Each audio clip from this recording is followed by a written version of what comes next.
Welcome to Bright Horizons Deb and Jim. good morning and happy fantastic Friday.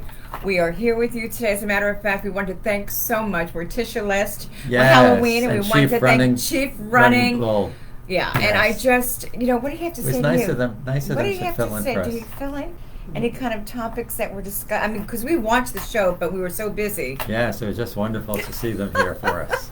So we thank them. Thank you. Morticia and Chief Running Bull. Chief Running Bull. They were great fill-ins. And anyway, with that being said, a new day, November the 4th. Wow. A new month. Closer and closer to Thanksgiving. Yes, and we're back on our Friday schedule.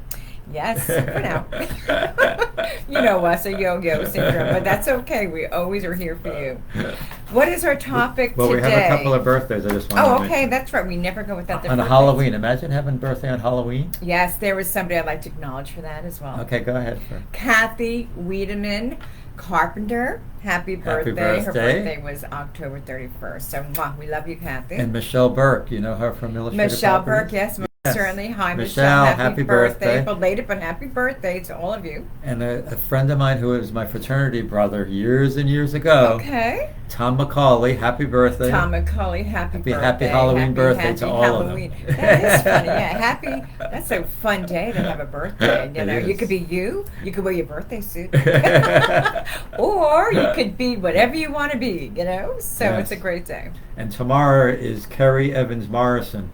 She's someone very well known in the community because she started a charity called Live Like Jake Foundation. Live Like Jake Foundation. To teach children how to swim to prevent childhood disasters. That's wonderful. Yeah, so we really wish Kerry Evans Morrison a happy birthday tomorrow. Excuse me. Yes. The magic of the telephones. Wonderful, I know, right? Yes. Always, that's the case, always. But also, for you out there, Live Like Jake Foundation. It's a wonderful charity. I suggest people contribute to it. Once again, it helps teach children how to swim so we can prevent those tragedies that we sometimes hear about. Yes, and they're not pleasant when you hear them by any means at all. They're just horrible. And thank you, Kerry, for forming that charity. It's wonderful service that you provide. Thank you. So now we get to our topic. Yes. Say what you mean. Say what you mean. Mean what you say. Yes. So often in life we go about, we're rushing, we're going here, we're going there, and we do mean what we say. We do say what we mean. We try to be on track. So with that being said, what do you hold in your first thought when we say this topic? What's the first thing that comes to your mind? What I thought that came to my mind is to be authentic with yourself, and I was thinking back on it.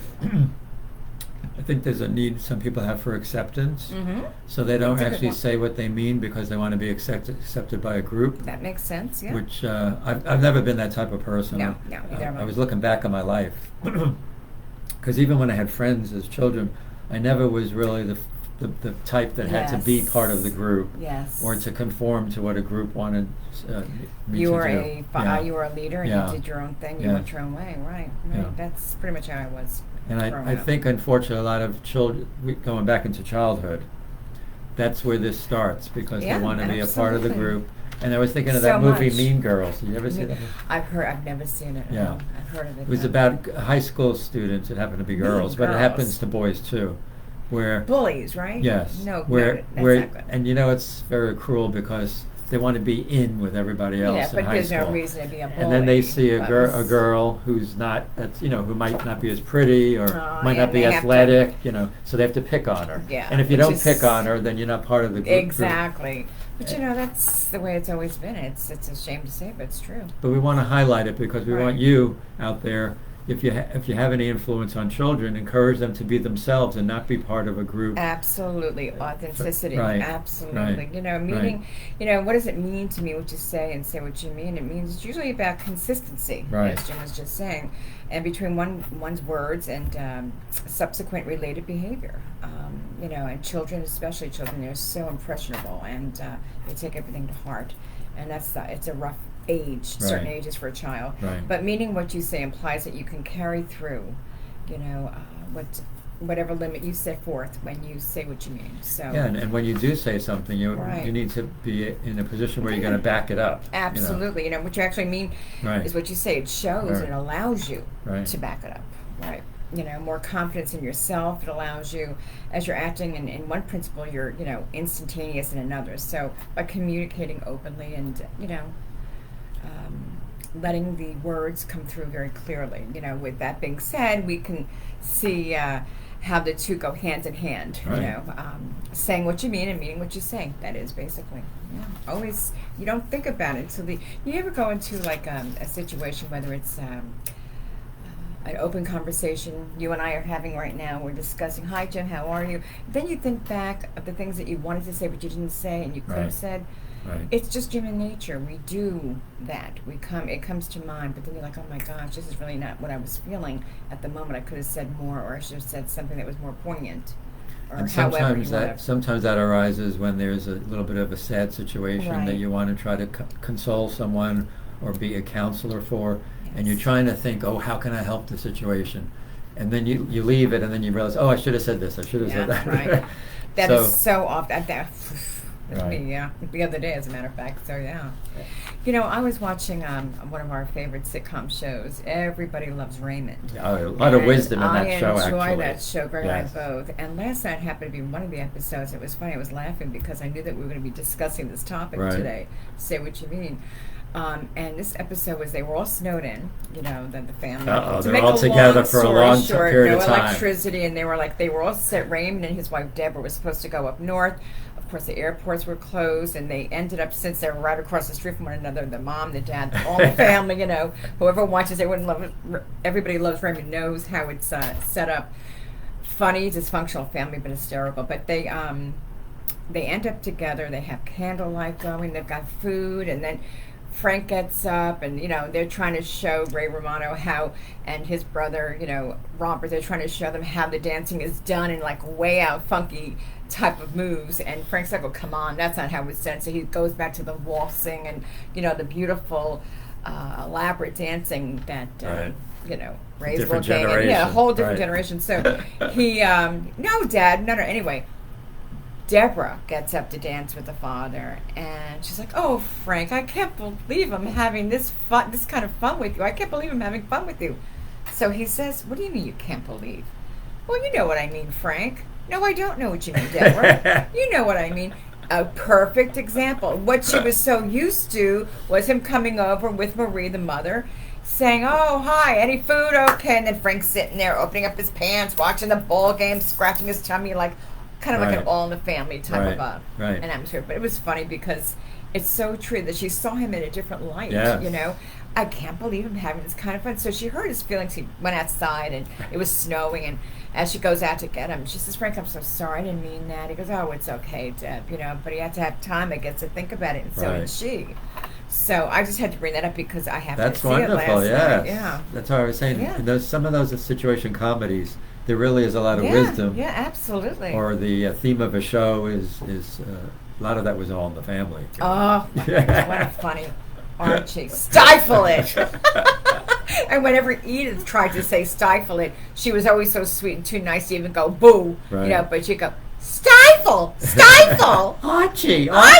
Yeah. Stifle. And then Archie knew darn well that, it was not in her demeanor to be that way. Her disposition, that's not Edith. Stifle. For her to say stifle, that was like another whole world and a whole new world that's together. When he would escalate things to a point where she just had to say it. Yeah. A good example. What do you mean? Say what you mean, right?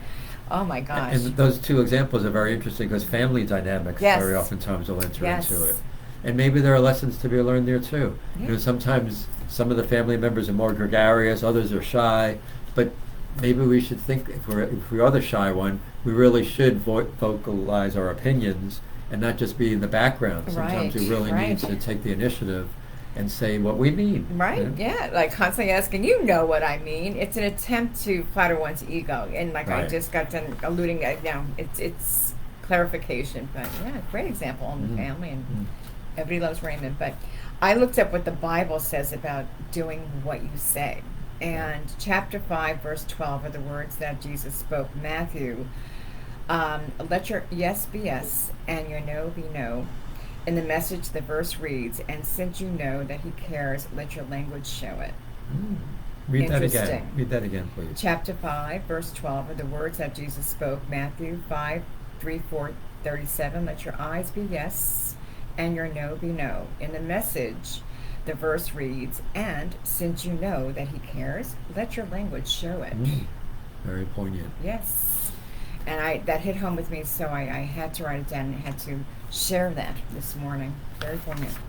Very much so. So we're being guided to stick by what you believe. Yeah. You know, it's important. Yeah, let the strength of your convictions guide you, make you do the best decisions, right?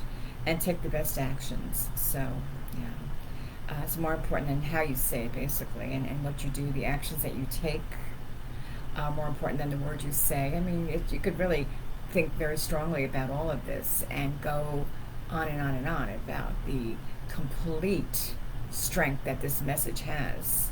And it really does in so many, every area of your life, actually. From the moment you wake up, I mean, for me anyway, you know, yeah. Like this morning as I left the house, Greg was eating a half of a donut with some coffee, and he went to kiss me goodbye, and I said, oh, be careful, my lipstick, because, you know, he's getting white around there. He's like, well, be careful of my donut. I'm like, oh, well, donut's great. I said, lipstick is not that tasty. I said, donut's yummy. Just an example, I don't know. You should have a loving husband and wife. Donut. I should write a book about that. The donut and the lipstick. Oh, you can tell it's Friday with me. I get giddier than ever. Yeah. It sends a message which creates reaction in others, right? So, anyway. I was also thinking, I just mentioned high school students and students, but I've actually seen it with adults too. And yes. There are some people out there, and I don't like to be around people like that who are negative, you know. And then when you're in a group, and this happened a couple of years ago, I was thinking today, I was at a group at a dinner, a social gathering where there were different tables, and our group was together, and this negative person happened to be at the table. And for some reason, she decided that she wanted to pick on someone who we all knew. Aww.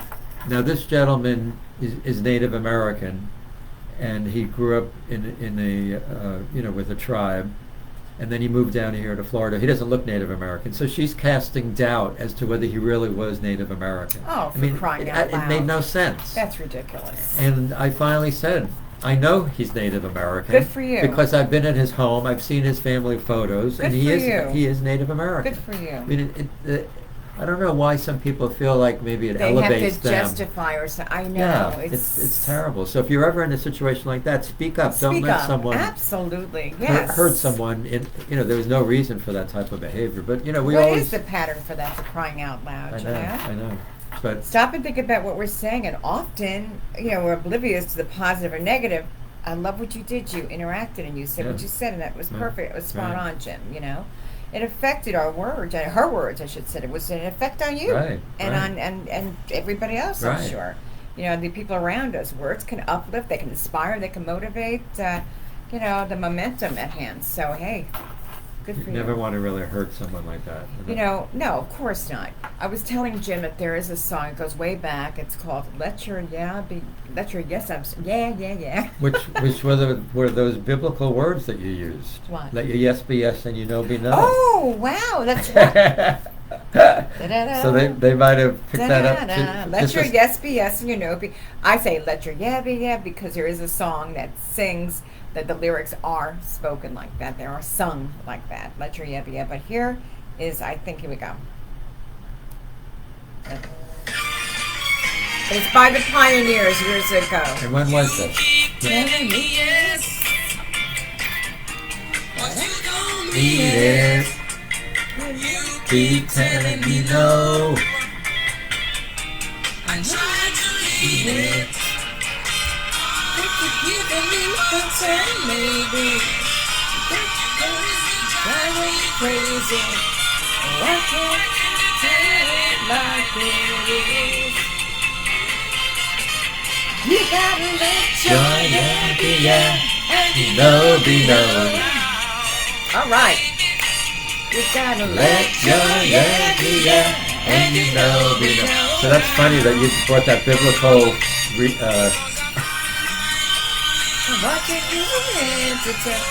Okay. I don't know that I ever had heard to that get song. that verse in. Was that and 60s? it is funny. It must have been late 60s. Late 60s. Yeah. Let me just see. You if they, know. Let's see. Very well. Yes. Done. Oh, released 1971. There you go. Oh, 71. 1971. Wow. And the Pioneers sang it. Yeah, the album is called Yeah. Anyway, that is that. That is our song for the day. Remember that. Everyone's going to walk around going, yeah, no. What do we have from our dear, wonderful, lovely Marie Marie Pinchnick? actually has an essay called Authenticity. I'll be So darned. it You was see, right on point, Marie. everything was meant to be Thank you for this for your topic. wisdom. I love it. It's a long essay, but I wanted to highlight some parts of it. Absolutely. Let's hear it. One definition among 27 by Webster tells us authenticity is being actually and precisely what is claimed, not imaginary, false, or imitation. Conforming to an original, worthy of acceptance or belief as conforming to fact or reality. Trustworthy. Wow. In our present reality, I often wonder if authenticity actually exists. And it's cute how Marie mentions rare coins, diamonds, pearls, and other precious jewels demand authenticity to determine true monetary value. That's right. But what about people? Are we being our true, authentic selves? Are wild animals the only breathing examples of the word? Authenticity doesn't appear to be a problem with them. That's right. I love it. They show no pretense in appearance or behavior. Very They just true. are. So true. In most cases, the color of hair or skin stays the same, except occasionally for pampered poodles with painted toenails. But of course. But that's the choice of the owner. The poodles couldn't care less. How cute. Does authenticity exist in how we think or portray of our innermost being? Or have we become a trail mix of what we overhear and observe in others? I love that part right there. I know. That's beautiful. I know we Beautiful say said. it's what's inside us that counts, but is that belief authentic? Do we pretend to feel one way about a situation or person because we desire to be accepted by our peers, or because it's the popular trend of the times in society? Do we smile and nod our head when actually we have doubts about the authenticity of the comment of the speaker? Are we afraid to come clean? Are we afraid to claim authorship of our own thoughts? Brilliant, Marie.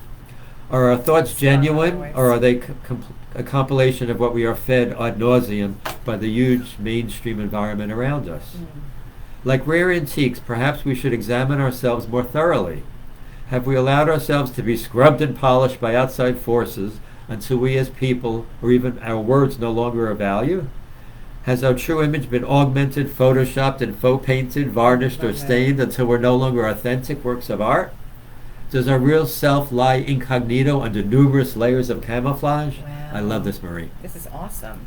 There's a certain truth in the old adage, there is nothing new under the sun.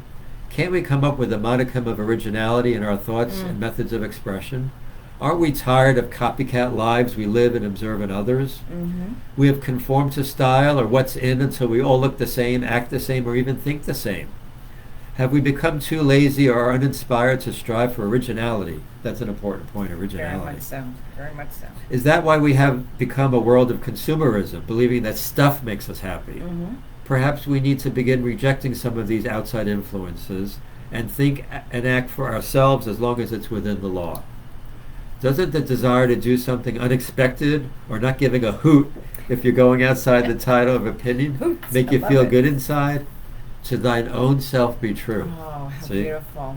It's a great motto to live by, but how many of us actually do it? Wow. I've always admired Georgia O'Keeffe. Now, she was the artist, you know, Georgia O'Keeffe? Yes.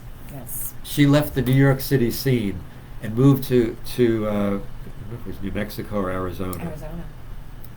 To live just a very plain life. Anyway, let's see what she says. I've always admired Georgia O'Keeffe, not necessarily for her art or personal life choices, but for her ability to break out of the mold, to go live in a remote desert where she was happy to sit on her rooftop and find joy in observing a sky full of stars. Actually, That Georgia gave her O'Keeffe so much joy. painted all of these beautiful scenes out in the desert when she was there. She dismissed the trappings of life in New York City, the excitement of the big cities, the need to look glamorous or dress in designer clothes, and she sought simplicity and found her authentic self in the solitude of the canyons, the nature-painted rocks, and the dried bones of past generations. Oh, wow, yeah, that's... I believe authenticity still exists, but unfortunately, it takes the use of a high-powered lens to find it within ourselves. Nevertheless, I plan to keep my lens polished. How about you? Love it, Marie. Oh, Marie, you are the best, the best, the best. You couldn't have said that more spot on. Yes. Absolutely poignant, just fabulous. Thank you, Marie. Marie, your thoughts are just amazing. And they're so spot on. Everyone gets stronger and stronger. Picking a topic like authenticity and just expounding on it the way you did. Thank you for sharing that with us, Marie. It reminded me of that movie Baby Boom with Diane Keaton. Yes. And that's an older movie. Oh, yes. I love that. I love Diane Keaton. She happens to be one of my favorite actresses, but the movie was so very, very strong in pretending the whole purpose. Here she is making 6 figures a year, very high, powerful businesswoman on the go, nonstop, in New York City, New York City, hustle and bustle, go, go, go, go, go. Well, she gets this inheritance that she thinks one of her family dies, and I think it was like in Vermont. In Vermont. Right. And that's where I always said to Greg, I want to go to Vermont because I fell in love with this movie, and Vermont looks so beautiful in the movie, so I've always had it in my mind. Anyway, she gets this inheritance thinking that it's going to be money or a big deal. As it turns out, she's inheriting a baby. And the movie, as I said, is Baby Boom. For all of you who have seen it, you know it's a fabulous movie, and it just shows how she went into her own. She thought she wanted the corporate world. She did so well. She started to realized that she did so well for this company, she could do well for herself. She became such an entrepreneur. She became big time. Yes. I mean, she was making baby applesauce. She had beautiful apple orchids. Her whole life took a whole nother course. It was completely a different course. I mean, she went in one direction. It was unbelievable. I do recommend you watch that again if you haven't seen it lately. Great example. Because I saw it recently. I just want to mention another point. If you remember the beginning, she's in the hectic rat race. Very hectic. Her boyfriend's in the hectic rat race, Between right? the two of them, right. And they're living, it's almost like parallel lives, but not together. Because they're so consumed with their careers. Right. And the funny part, even when they had sex, it was planned like it'd be 5 minutes long. Okay, 5 minutes later. And they went back to their reading, whatever they were doing. It was so funny the way they dramatized it. And then he would have a mask on. Okay, here we are back at the scene. But the baby Elizabeth was her name. Yes. And she just turned her life around. Unfortunately, the relationship didn't last because he wanted to continue with the hectic corporate world, and she. But actually, it was better in the long run for her. It worked out really very well. Yeah, I mean that was not a life that they lived. No, not at all. So it was just so funny though that a baby, changed her whole life. Yes. Which children can. Let's face it, they can change your whole life. And the whole focus, and yet she used her talents to develop a booming industry related to children and babies. The corporation that she worked for, they wanted her to come back aboard with them because they saw how successful she was at Forbes magazine. Right. She was all over the place, and they said, "Oh my gosh, what do we do here?" They realized that she was on the fast track. They kind of wanted her to slow up and said, "It's okay to slow down." And in other words, she was kind of like let go, and another person took her place. And then she realized, wait a second, I have my life here. I'm doing so well. Then they realized that, and they said, we want her back. And she says, you know what? In the conference room, she goes, fellas, I've decided, no, I don't want to take your offer. Yes. The corporate world's going to have to survive with one less rat. And I said, bravo. I just love that movie. So again, she said what she meant, and she said what she meant. Right. So isn't that great? Yes. I love stuff like that. And Vermont, that's why I fell in love with Vermont, because the movie is just that beautiful. Well, it brought her back to what's important in life. It woke her up, boy. There was a reason for all that, and then she fell in love with a veterinarian. Yes. Yeah. And it's interesting. She was on the table. She thought she sees a pig and a horse, and she jumps off the table. I thought you were a doctor. Well, I am. I'm a veterinarian. Oh my God. Funny movie. And it really it brings home, because most of us, we focus on a career when we're younger, and we just focus, and we don't realize what's going on around us. It's true. Sometimes what the important things are, because we just keep focused on that for such a long period of time. Yeah. So even in a comedy like that, you can learn a lot of lessons, and I do recommend you watch that again if you haven't seen it lately. Yes. I can't count the amount of times I've seen it. Each and every time, it's just new for me, because I know what's around the corner. Every scene, I know what's going to be said. I know, but I still enjoy it. Yes. There's certain movies, just like certain sitcoms, you cannot get enough of, because there's a significant meaning behind it. it leaves an impact on your life. Yes. So thank you Yeah. for mentioning that. And what a difference a day makes. What a difference a day makes. And with that being said, you know we can't leave the show without... What a difference a day makes. 24 little hours brought the sun and the flowers where there used to be rain. What a difference a day makes. And the difference is you and you and you. And you and you and you. You and you and you. Always make a difference in our lives. And we're so happy to be here for you and with you. Please send us your messages as always. Yes, we love hearing from you. Yes. Your comments. And topics. Yes. Have a wonderful Friday, everybody. Stay blessed, stay safe. And with that being said, always remember to keep your horizons bright. Mwah. Thank you, thank you, thank you. We really appreciate you all. Thank you again. Thank you, thank you, thank you. I can't turn this off.